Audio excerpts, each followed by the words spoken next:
Why designers are changing the rules in 2026 about the modern farmhouse fatigue. If you've driven through any new American suburb in the last 5 years, you know exactly what I'm talking about. It's the sea of sameness. Rows upon rows of white vertical siding, black-trimmed windows, and those inevitable wooden porch pillars. For a long time, the modern farmhouse wasn't just a trend, it was the trend. It was the safe, Pinterest-perfect choice for everyone from first-time buyers to luxury developers. But as we sit here in 2026, something has shifted.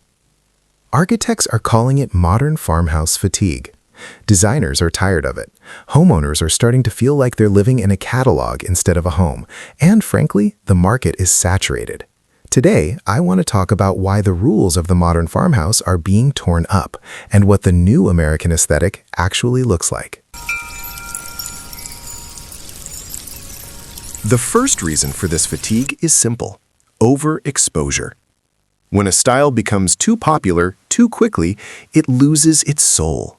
What started as an authentic movement, pioneered by designers who loved the history of rural architecture, was quickly hijacked by big box builders. They took the cheapest materials, slapped on some black window frames, and called it a modern farmhouse.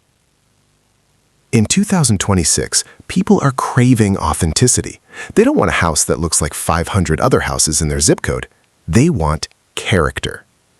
Designers are moving away from that stark hospital white exterior and moving toward what we call muted earthiness. We're seeing sage greens, deep ochres, and warm taupes. The goal now isn't to stand out with high contrast black and white. It's to blend into the natural landscape.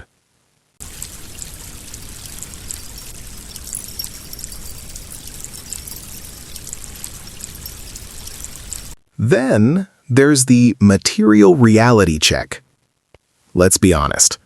Those black window frames that everyone obsessed over, they are a nightmare to keep clean in dusty climates. That white siding?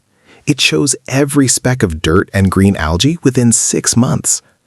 Homeowners are realizing that the modern farmhouse look requires a modern farmhouse maintenance budget. So, the rules are changing. Instead of high-maintenance white paint, designers are pivoting to natural wood cladding, like thermally modified ash or cedar, that is designed to age and patina over time.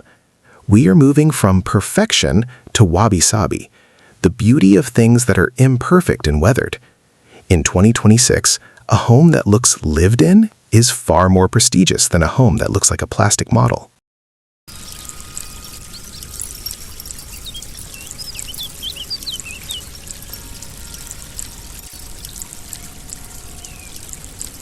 Now, let's talk about the interior shift. For years, the rule was white on white on white. White shiplap walls, white marble counters, white oak floors. It was bright, sure, but it was also cold. The designers who are winning in 2026 are the ones bringing back texture and mood. We are seeing a massive return to moody spaces. Think dark library-style dens, plaster walls that have actual depth and movement, and unlacquered brass that tarnishes as you touch it.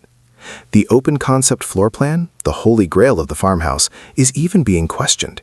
People are realizing that they actually want doors. They want a messy kitchen that's hidden from the guests. They want a cozy dining room that feels intimate, not like a corner of a warehouse.